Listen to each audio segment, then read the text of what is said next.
Episode 9 The Resistance. Not every enemy shouts.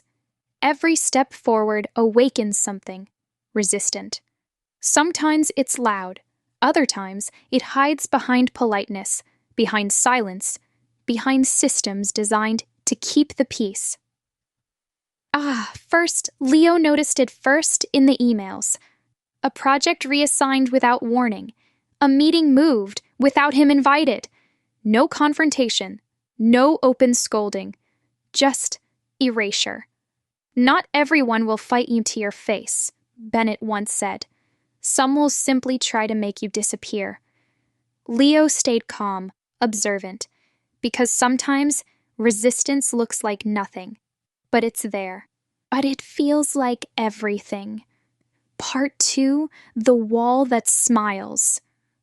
Jason had changed. Victor had spoken up.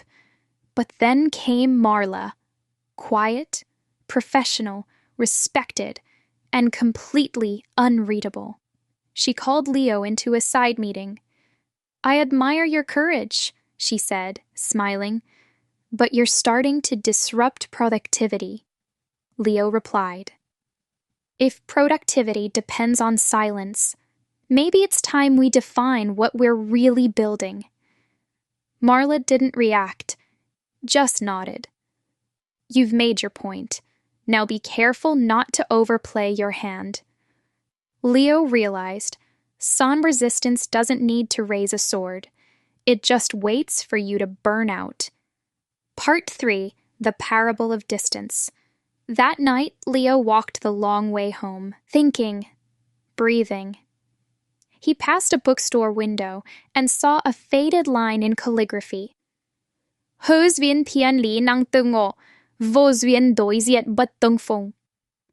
If two souls are destined, even oceans can't keep them apart. If not, even face to face, they'll never truly meet. Leo stopped, stared at the line for a while, whispered, "So, what about those we meet? Are they strangers or missed lessons? Because sometimes the resistance isn't someone else. It's the part of ourselves that wants comfort more than clarity. Are they strangers or missed lessons?" The next morning, Leo saw someone packing their desk.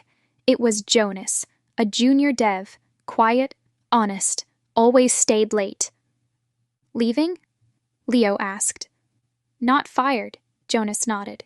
"Not fired. Sorry," Jonas asked. "What's the point? We'll die. Keep from your family. No one." But made to feel unnecessary. Then he added, "I watched everything you did. You stood up. You got noticed. I tried that too. I didn't get applause. I just got alone." Leo felt it, deep. Change hadn't saved everyone. It had lit some up and quietly burned others. And in that moment, Leo knew. Speaking truth is one thing. Staying for the consequences is another. Off the piece spelled this way. Our roles also being reduced. Victor's role was suddenly restructured. And Leo got no emails for 3 days. It was clear they wouldn't confront him. They would isolate him. Not with chains, but with cold air and closed doors. Some storms roar, others whisper. Some enemies shout, others smile, wait, and hope you grow tired. And maybe the hardest part of change isn't starting it. It's continuing when the applause dies. Because systems don't just resist. They absorb. They wait. They wear you down. So you don't just need strength. You need patience. You need people. You need purpose. Text on screen, Episode 10 teaser. Next episode, The Quiet War. Behind every smile, a calculation.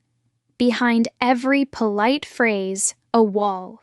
Will Leo break through or break down?